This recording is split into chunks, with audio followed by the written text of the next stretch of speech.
Good evening பசங்களா. பரவாயில்ல, இன்னைக்கு எல்லாருமே கொஞ்சம் சீக்கிரமாக வந்துட்டீங்க போல். நேற்று நம்ம மேக்ஸ் எக்ஸாமுக்கு நம்ம நல்லா ப்ரிப்பேர் பண்ணியிருந்தோம். ஆனால் நீங்கள் எல்லாமே நல்லா பண்ணியிருப்பீங்கன்னு தான் நான் நினைக்கிறேனே. நான் அப்படி தானே? பரவாயில்ல, எல்லாருமே நல்லா பண்ணியிருந்தா எனக்கு ஹாப்பி தான்ப்பா.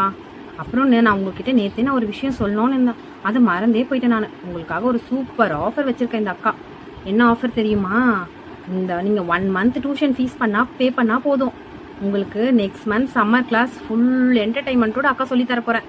அது உங்களுக்கு செம்ம ஜாலியாக இருக்கும். உங்கள் பேரண்ட் கிட்ட போயிட்டு சொல்லுங்கள், ஓகேவா? கண்டிப்பாக அவங்க சந்தோஷப்படுவாங்க. ஓகே, நானும் நம்மளோட குரூப்பில் நானும் போட்டு விடுறேன். இப்போ நம்ம பசங்களை இப்போ ஒரு 7 மெம்பர்ஸ் தான் இருக்கிறாங்க. அதுக்கப்புறம் நம்ம டியூஷனில் இன்னும் நிறைய பேர் சேர்ந்துருவாங்க. நம்ம இந்த சம்மர் லீவை செம்மையாக என்ஜாய் பண்ணுறோம். ஓகேவா பசங்களா? பசங்களா, நாளைக்கு உங்களுக்கு எல்லாருக்குமே என்ன எக்ஸாம்? உங்களுக்கு நீங்கள் இதெல்லாம் சீக்கிரமாக நீங்கள் முடிச்சிட்டிங்கன்னா இன்னும் உங்களுக்கு 2 எக்ஸாம்ஸ் தானே இருக்குது. நாளைக்கு ஒரு எக்ஸாம் இருக்குது, அதுக்கப்புறமா உங்களுக்கு ஜிகே, அதுக்கப்புறம் எக்ஸாம் முடிஞ்சிடும். நீங்கள் ஜாலியாக அதுக்கப்புறமா விளையாடலாம்ல நீங்கள். அப்போ சரி, சீக்கிரமாக கொஞ்சம் படிக்கிறீங்களா நீங்கள் எல்லாருமே? ஓகேவா? இருங்க, யாரோ வெளியே கூப்பிடுற மாதிரி இருக்குது. நான் போய் என்னன்னு நான் கேட்டுட்டு வந்துடுறேன். நீங்கள் அதுக்குள்ளே கொஞ்சம் படிச்சுட்டே இருங்க, நான் வந்துடுறேன். 2 மினிட்ஸ் தான் பசங்களா, நான் அதோ வந்துடுறேன். ஏய் டான்சி, நேற்று நீ எப்படி எக்ஸாம் எழுதுன? சூப்பராக எழுதுன போலடி. நேற்று நான் ஒழுங்காகவே எழுதலடி. உங்கள் அம்மா என்னை கூப்பிட்டு கேட்டாங்கடி கொஸ்டின், எனக்கு தெரியவே இல்லடி.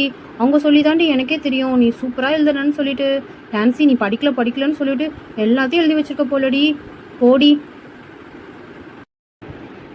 ஏய் இல்லடி சனா, நான் நேற்று நான் உங்ககிட்ட சொன்னேன்ல, நான் கொஞ்சமாக தான் படித்தேன்னு சொல்லிட்டு. கரெக்டாக நான் அக்கா சொன்னதை ஃபுல்லாக ரிவைஸ் பண்ணேன்டி.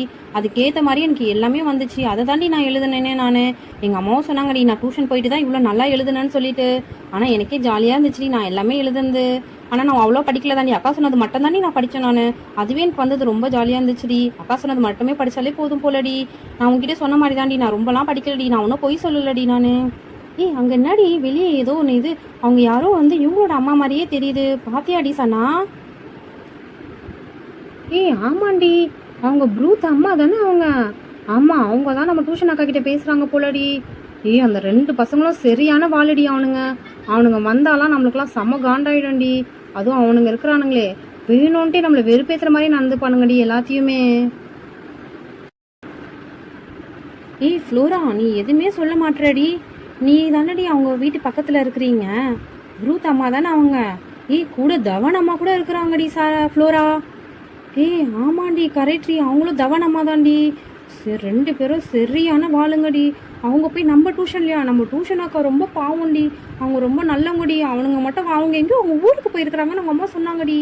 ஆனால் அவனுங்க இந்த லீவில், அதுவும் சம்மர் கேம்பில் நம்ம கூடலாம் இருந்தால் ரொம்ப மோசம்டி. வேணாண்டி அவனுங்க இந்த டியூஷனை, எப்படியாவது அவனுங்க இந்த டியூஷன் ஜாயின் பண்ணாமல் இருக்கு. நம்ம ஏதாவது பண்ணணும்டி சாரா. சனா, நீயும் எப்படியாவது ஏதாவது யோசி சனா. சனா, அந்த பசங்க ஓரளவுக்கு நல்ல பசங்க தான்டி. ஆனால் அவ்வளோ ஒன்றும் இது இல்லை தான் நினைக்கிறேன்டி. வரட்டும், நம்ம டியூஷனில் அவனுங்கள சரி பண்ணிடலாம். ஓகேவா? எமி, நீ என்ன எமி சொல்கிறேன்? நீ அவங்கள பற்றி உனக்கும் நல்லா தெரியும்ல எமி, நீயும் அமைதியாக இருக்க. நான் எங்கடி அமைதியாக இருக்கேன்? நானே அவங்க அம்மாவை பார்த்துட்டு ஷாக் ஆகிட்டு இருக்கிறேன்டி. நானே மேக்ஸ் அது நேற்று முடிச்சதை இதெல்லாம் கரெக்டுன்னு செக் பண்ணிட்டு இருந்தேன்டி. இப்போ அவங்க அம்மாவை பார்த்தோன்னா, ஐயோ நம்ம சம்மர் கிளாஸ் எப்படி போகுது அப்படின்னு நினச்சாலே பயமாக இருக்குடி எனக்கு. ஏய் அக்கா வர மாதிரி சத்தம் கேட்குது, எல்லாரும் கொஞ்சம் அமைதியாக இருங்க.